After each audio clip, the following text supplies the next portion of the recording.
কাশ্যপ ব্যানার্জির আলমারিতে নিজের আসল পরিচয়পত্র খুঁজে পেল বিদ্যা। হ্যাঁ বন্ধুরা, এমনটাই দেখা যাবে। বিস্তারিত জানতে ভিডিওটিতে লাইক দিয়ে চ্যানেলটি সাবস্ক্রাইব করে শুরু থেকে শেষ অবধি দেখতে থাকো।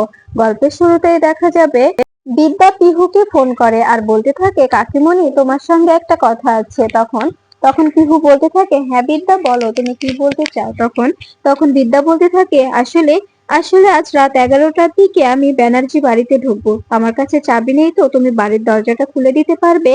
তখন এ কথা শুনে পিহু বলতে থাকে, কেন বিদ্যা, কি হয়েছে, তুমি তুমি বাড়িতে আসবে মানে। তখন বিদ্যা বলতে থাকে, আসলে আসলে একটা শেখর খুঁজতে যাব। আমার আমার শেখর, আমার আমার আসল পরিচয়, আমি আমি কোথা থেকে এসেছি, আমার আমার আসল বাবাকে, আমার আসল মাকে, সেই পরিচয়টাই খুঁজতে যাব। তুমি কি আমাকে হেল্প করবে। কথা শুনে পিহু অবাক হয়ে যায়। পিহু বলতে থাকে, তার মানে কি বিদ্যা। তখন বিদ্যা বলতে থাকে, হ্যাঁ কাকিমণি, আমাকে অ্যাডপ্ট নিয়েছিলেন মিস্টার কাশ্যপ ব্যানার্জি। আমি কাশ্যপ ব্যানার্জির মেয়ে না বলেই তো এত কিছু হয়েছে। আমাকে আমাকে সবসময় এভাবে দুচ্ছাই করা হয়েছে, আমাকে সবসময় এভাবে অপমান করা হয়েছে, আমাকে সবসময় এভাবে ফাগুনদের থেকে আলাদা ভাবা হয়েছে। তখন এই কথা শুনে পিহু অবাক হয়ে যায়। পিহু বলতে থাকে, এসব তুমি কি বলছো, তুমি তুমি যা বলছো ভেবেচিন্তে বলছো তো।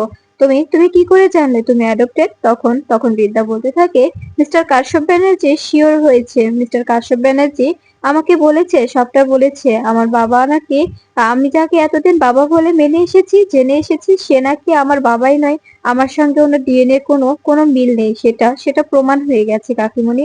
তুমি শুধু বলো তুমি আমাকে হেল্প করবে কিনা। তখন তখন দেখা যায় পিহু বলতে থাকে, হ্যাঁ আমি তোমাকে হেল্প করব, কিন্তু কিন্তু এটা এটা কি করে হতে পারে। এত বছর হলো এই সত্যটা ওরা কেন লুকিয়ে রেখেছিল। তখনই তোষা এসে বলতে থাকে, কার সঙ্গে কথা বলছো তুমি।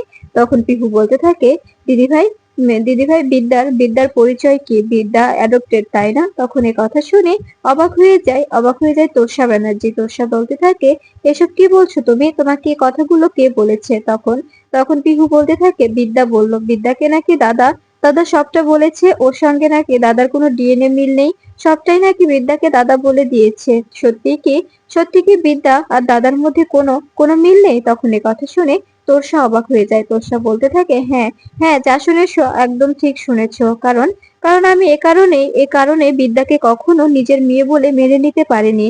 যদি সতীনের মেয়ে হতো তারপরেও একটু হলে ভালোবাসতে পারতাম, কিন্তু কিন্তু তো কোথা থেকে এসেছে, কার কার ঘর থেকে এসেছে, কার মেয়ে, না জেনে আমি কেন ওকে মেনে নেব। তাই আমি কখনো ওকে মেনে নিইনি, এটাই এটাই ফ্যাক্ট। এ কথা শুনে দেখা যায় পিহু অবাক হয়ে যায়। পিহু বলতে থাকে, এসব কি বলছো তুমি, তুমি তুমি এসব কি বলছো। তখন তখন দেখা যায় কথা শুনে তোষা ব্যানার্জি বলতে থাকে, হ্যাঁ যা শুনছো সেটাই সত্যি, সেটাই সেটাই সত্যি।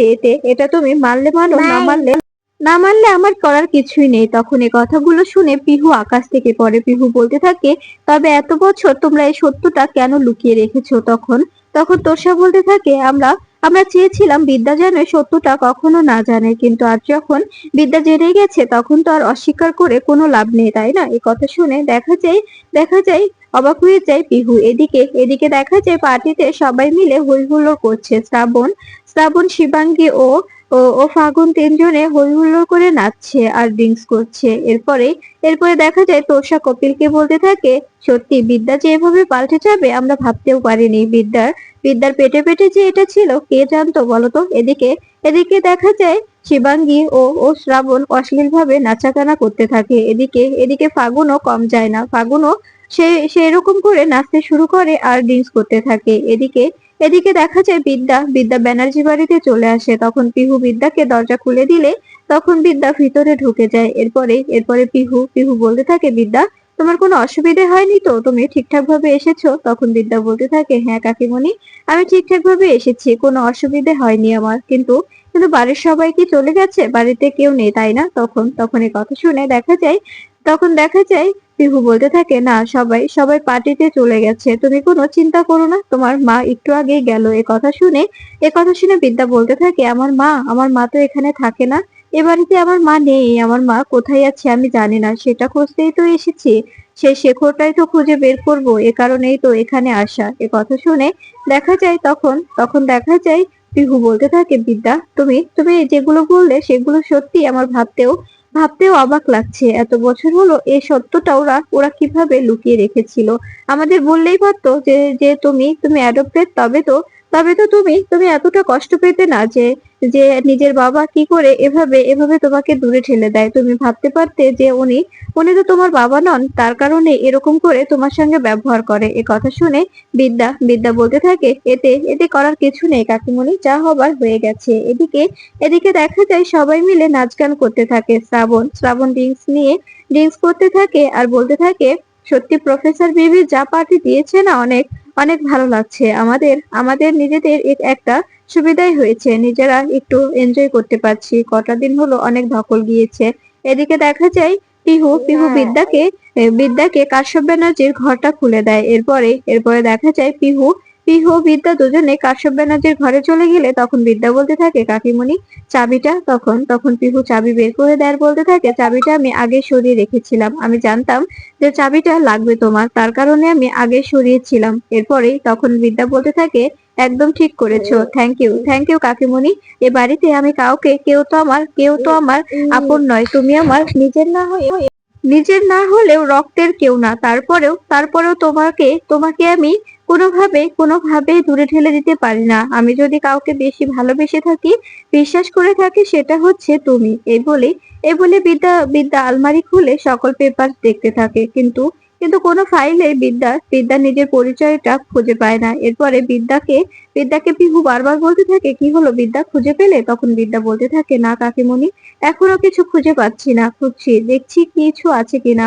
মনে হচ্ছে মিস্টার কাশ্যপ ব্যানার্জি পেপার গুলো এমন ভাবে লুকিয়েছে, তার কারণে খুঁজে পাচ্ছি না। তখন এ কথা শুনে দেখা যায় তখন তখন পিহু বলতে থাকে, দেখো বিদ্যা, ভালো করে দেখো, তোমাকে তোমাকে খুঁজে বের করতেই হবে। এদিকে এদিকে দেখা যায় সবাই মিলে নাচছে। আর তখন তখন দেখা যায় ফাগুনকে শিবানকে বলতে থাকে, দিদি দিদি ভাই, অনেক অনেক ভালো লাগছে তাই না? প্রফেসর বিবি সত্যি নিজের পিঠটা দেখিয়ে দিল, নিজের পিঠ দেখিয়ে আমাদের সঙ্গে মিলে আমাদের আমাদের পার্টি থ্রো করে দিয়েছে। তখন তখন ফাগুন বলতে থাকে, কিন্তু প্রফেসর বিবিকে তো কোথাও দেখতে পাচ্ছি না। তখন তখন দেখা যায় শিবাঙ্গী বলতে থাকে, আছে কোথাও, হয়তো নিজে নিজে যেখানে থাকুক না কেন, নিজেকে ওকে এভাবে এভাবে ফাঁসানো হয়েছে, সে শোক হয়তো বা পালন করছে, করুক, আমাদের মতো আমরা মজা করি। এদিকে এদিকে দেখা যায় পিহু বিদ্যাকে বলতে থাকে, বিদ্যা, সবকিছু সবকিছু একদম খুঁটিয়ে দেখবে, কোথায় কি আছে সবটা সবটা কিন্তু ক্লিয়ার করে দেখতে হবে, তা না হলে হবে না। এরপরে বিদ্যা বলতে থাকে, কাকিমণি নিচে একটা লকার আছে, বুঝতে পারছি না কি করব। তখন তখন অনেকগুলো নাম্বার প্রেস করলে কোনোভাবে খুলে না। তখন পিহু বলতে থাকে, 100 দাও তো, দেখো তো খুলে কিনা। এটা যখনই যখনই 100 দেয় তখনই লকারটা খুলে যায়।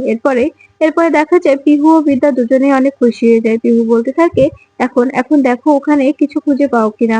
তখন তখন বিদ্যা বলতে থাকে, ঠিক আছে কাকিমণি, আমি দেখছি এখানে আমি কিছু খুঁজে পাই কিনা। এখানে যদি না থাকে তবে আমি কি করব বলো? কোথায় রেখেছে লোকটা কাগজপত্র? আমি তো কিছুই জানি না। তখন তখন পিহু বলতে থাকে, তাই তো তোমাকে আমি হেল্প করছি, নিজে নিজে খুঁজে নাও কোথায় আছে, নিজে দেখে নাও, তা না হলে ওরা হয়তোবা পার্টি শেষ করে বাড়িতে এসে সকল প্রমাণ লোপাট করে দেবে। তখন এই কথা শুনে দেখা যায় তখন বিদ্যা বলতে থাকে, প্রমাণটা কোনোভাবে হারিয়ে যাবে না। তখনই দেখা যায় বিদ্যা সেই পেপারটা পেয়ে যায়। তখন দেখা যায় পিহু বলতে থাকে, কি হলো বিদ্যা, তুমি চুপচাপ বসে আছো যে? তখন বিদ্যা বলতে থাকে, দাঁড়াও কাকিমুনি, আমি এই পেপার পেয়েছি কটা, সেগুলো আগে চেক করে নিই, পড়ে নিই, তারপরে তোমাকে বলছি। তখন পিহু বলতে থাকে, ঠিক আছে বিদ্যা, তুমি সবটা আগে ক্লিয়ার করে নাও, তারপরে। তখন দেখা যায় বিদ্যা বলতে থাকে, কাকিমণি দেখো, এই তো এখানে এখানে নাম লেখা আছে। তখন এই কথা শুনে দেখা যায় তখন পিহু বলতে থাকে, কার নাম লেখা আছে, কিছু বলছো না যে? তখন বিদ্যা বলতে থাকে, এখানে এখানে লেখা আছে যে কৃষ্ণগোপাল। এই কৃষ্ণগোপালটাকে, সেটা আমাকে খুঁজে বের করতে হবে। এখানে এখানে কৃষ্ণগোপালটাকে, উনি যদি আমার বাবাই হয়ে থাকে, তবে তবে আমাকে কেন কেন এখানে এখানে রেখে গিয়েছিল, মিস্টার কাশ্যপ ব্যানার্জির হাতে তুলে দিয়েছিল, সেটাও আমি খুঁজে বের করব। এরপরে দেখা যায় ওই কৃষ্ণগোপাল লোকটি যদি আমার বাবা হয়ে থাকে, তবে তো ওনার মুখোমুখি আমাকে দাঁড়াতেই হবে। উনি উনি কেন এভাবে আমাকে আমাকে কাশ্যপ ব্যানার্জির হাতে তুলে দিয়েছিলেন, আমাকে তো জানতেই হবে, তাই না? আমাকে কেন এভাবে রেখে গিয়েছিল, টাকার বিনিময়ে নাকি নাকি কোনো কিছুর অভাবে আমাকে দিয়ে গিয়েছিল, সেটাও আমাকে জানতে হবে। তখন এ কথা শুনে দেখা যায় পিহু বলতে থাকে, এখনকার লোকজনদের বলিহারি, এভাবে এভাবে নিজের সন্তানকে কেউ অন্য কারো কাছে দিয়ে দেয়। আর সেটাও একটা কথা বিদ্যা, যদি তোমাকে তোমাকে ওরা না নিয়ে আসতো তবে তো আমি তোমার মতো একটি মেয়ে পেতাম না, তাই না? এরপরে দেখা যায় এদিকে দেখা যায় কাশ্যপ ব্যানার্জি পার্টিতে হই হুল্লোড় করছে, মজা করছে। ঠিক তখনই কৃষ্ণগোপাল কাশ্যপ ব্যানার্জিকে ফোন করে। তখন কাশ্যপ ব্যানার্জি বলতে থাকে, কে বলছেন আপনি? তখন কৃষ্ণগোপাল বলতে থাকে, কেন এত সহজে ভুলে গেলেন মিস্টার কাশ্যপ ব্যানার্জি? এ কথা শুনে অবাক হয়ে যায় কাশ্যপ ব্যানার্জি। তখন কাশ্যপ ব্যানার্জি বলতে থাকে, তুমি আমাকে এত বছর পরে কেন ফোন করেছো? কেন কেন ফোন করেছো? আর তুমি কিভাবে বেরোলে জেল থেকে? তখন এ কথা শুনে দেখা যায় কৃষ্ণগোপাল বলতে থাকে, আপনি আপনি হয়তো ভুলে যাচ্ছেন যে আপনার জন্যই আমি আজকে ক্রিমিনালে তৈরি হয়েছি, আপনার জন্যই আমাকে জেল খাটতে হয়েছে, তাই আমার সঙ্গে আপনাকে দেখা করতে হবে। আমি আমি আপনার সঙ্গে দেখা করতে চাই। তখন কাশ্যপ ব্যানার্জি বলতে থাকে, সম্ভব না, আমি আমি তোমার সঙ্গে কিছুতেই দেখা করতে পারবো না। তখন এ কথা শুনে দেখা যায় তখন কৃষ্ণগোপাল বলতে থাকে, কেন দেখা করতে পারবেন না? আপনি যদি আমার সঙ্গে দেখা না করেন তবে কিন্তু পুরনো পুরনো সম্পর্ক টেনে এনে পুরনো কাসুন্দি কেটে আপনার মুখোশটা টেনে হিচড়ে খুলে দেব, পুরো পরিবারের সামনে আপনার মুখোশ খুলে দেব। তখন কি ভালো হবে? তখন এ কথা শুনে দেখা যায় কাশ্যপ কাশ্যপ ব্যানার্জি বলতে থাকে, তুমি কিন্তু আমাকে ব্ল্যাকমেল করছো, এভাবে এভাবে আমাকে ব্ল্যাকমেল করতে পারো না। তখন কৃষ্ণগোপাল বলতে থাকে, কেন ব্ল্যাকমেল করতে পারি না? এখন এখন কত বছর হয়ে গেছে, আপনি একটা টাকাও আমাকে দেননি। এখন তো আর শুনবো না, এখন আমারটা আমাকে বুঝিয়ে দিতে হবে। আর তা না হলে আপনার হাটের মধ্যে হাড়িটা ভেঙে দেব, আপনার মুখোশ টেনে হিচড়ে খুলে দেব। তখন কি ব্যাপারটা ভালো লাগবে বলুন? তখনই দেখা যায় রাজদীপ বলতে থাকে, কি ব্যাপার মিস্টার ব্যানার্জি, কোনো সমস্যা? আমাকে বলুন, কার সঙ্গে কথা বলছেন আপনি? কে ফোন করেছে? কোনো যদি সমস্যা হয়ে থাকে আমাকে বলতে পারেন।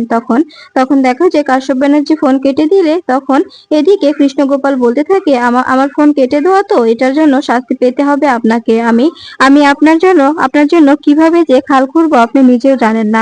আমি সবটা একদম একদম ভেস্তে দেব। এদিকে দেখা যায় বিদ্যা পেপারস গুলো বের করে পিহুকে বলতে থাকে, কাকিমণি, আমাকে আইনি ভাবে অ্যাডপ্ট করা হয়েছিল, দেখো সকল পেপারই আছে। আর এখানে এখানে একটা চিঠিও আছে, সেই চিঠিটা আজ থেকে 28 বছর আগে। এ কথা শুনে পিহু অবাক হয়ে যায়। পিহু বলতে থাকে, বিদ্যা তুমি এখন বেরিয়ে যাও, না হলে কেউ এসে পড়বে, আমি সবটা গুছিয়ে নেব। তখন তখন বিদ্যা বলতে থাকে, তোমার কোনো ঝামেলা হবে না তো? তখন পিহু বলতে থাকে, না, আমার আমার যা হবে আমি দেখে নেব, তুমি তুমি চিন্তা করো না, তুমি তুমি চলে যাও। তখন তখন দেখা যায় বিদ্যা বলতে থাকে, আমি তোমার ঋণ কখনো শোধ করতে পারবো না। আমাকে আমাকে কখনো এভাবে ভালোবাসেনি যতটা ভালো তুমি আমাকে বেসেছো। তখন তখন দেখা যায় পিহু বলতে থাকে, বিদ্যা তুমি তোমার পরিচয় খুঁজে বের করো। কে কে তোমার বাবা মা কেন তোমাকে ফেলে দিয়েছিল, কেন কেন অ্যাডপ্ট দিয়েছিল, সবটাই তোমাকে খুঁজে বের করতে হবে, তা না হলে কিছুতেই হবে না। তখন তখন দেখা যায়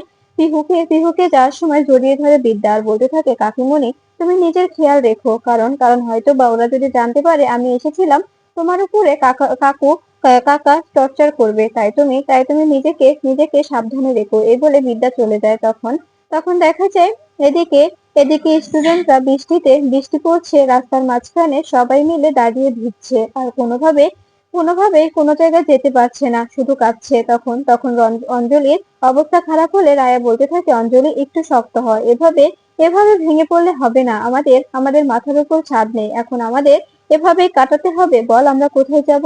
এরপরে দেখা যায় সমস্ত স্টুডেন্টরা নিজেরা নিজেদের মাথার উপরে পলিথিন দিয়ে দিয়ে বসে আছে। ঠিক তখনই বিদ্যা সেখান দিয়ে গাড়ি নিয়ে যেতে থাকলে তখন স্টুডেন্টদের দেখে বিদ্যার অনেক কষ্ট হয়। বিদ্যা ওদের দেখে কষ্টে কষ্টে মুখ লুকাতে পারে না, সেখানে সেখানে দাঁড়িয়ে শুধু কাঁদতে থাকে। কোনোভাবে তাদের কাছে যেতে পারে না, যদি তাদের কাছে যায় তাদের সঙ্গে সহানুভূতি দেখায় ওরা তো বিদ্যাকে মানবেই না, উল্টো উল্টো বিদ্যার প্ল্যান পুরোটাই ভেস্তে যাবে। তার কারণে বিদ্যা কোনোভাবেই স্টুডেন্টদের কাছে যেতে পারে না। বিদ্যা মনে মনে বলতে থাকে, আমার স্টুডেন্টরা এভাবে কষ্ট করছে আর আমি গাড়িতে বসে আছি, আমি আমি কি করব, আমি কি করব, আমি তো কিছুই বুঝতে পারছি না, ওদের কাছে গেলেও তো ওরা আমার হেল্প নেবে না। এরপরে দেখা যায় সমস্ত স্টুডেন্টরা নিজেদের মধ্যে বলা বলি করতে থাকে, প্রফেসর যদি শেষমেশ আমাদের রাস্তায় এনে দাঁড় করালো। এদিকে পার্টি শেষ করে কাশ্যপ ব্যানার্জি বাড়িতে এসে বলতে থাকে, অবশ্যই বাড়িতে কেউ ঢুকেছিল, কারণ কারণ আলমারির নিচে একটি স্বর্ণের দুল পড়েছিল। পিহু, সত্যি করে বলো, বাড়িতে কে ঢুকেছিল? পিহু কোনো কথা না বললে তখন সিকিউরিটিকে ডাকে কাশ্যপ ব্যানার্জি। ঠিক তখনই সিকিউরিটি বলতে থাকে, এসেছিলেন তো বিদ্যা ম্যাডাম, প্রফেসর বিবি তো এসেছিলেন আমাদের বাড়িতে, এখানে এসে ভিতরে ঢুকেছিলেন। এ কথাটা শুনে অবাক হয়ে যায় পিহু। পিহু বলতে থাকে, সিকিউরিটি তবে কি বিদ্যাকে দেখে ফেলেছিল? এরপরে দেখা যায় কাশ্যপ ব্যানার্জি বিদ্যাকে ফোন করে বলতে থাকে এটাকে চুরি বলে। তখন তখন বিদ্যা বলতে থাকে, আমি তো ও বাড়িতে কোনো চুরি করতে চাইনি।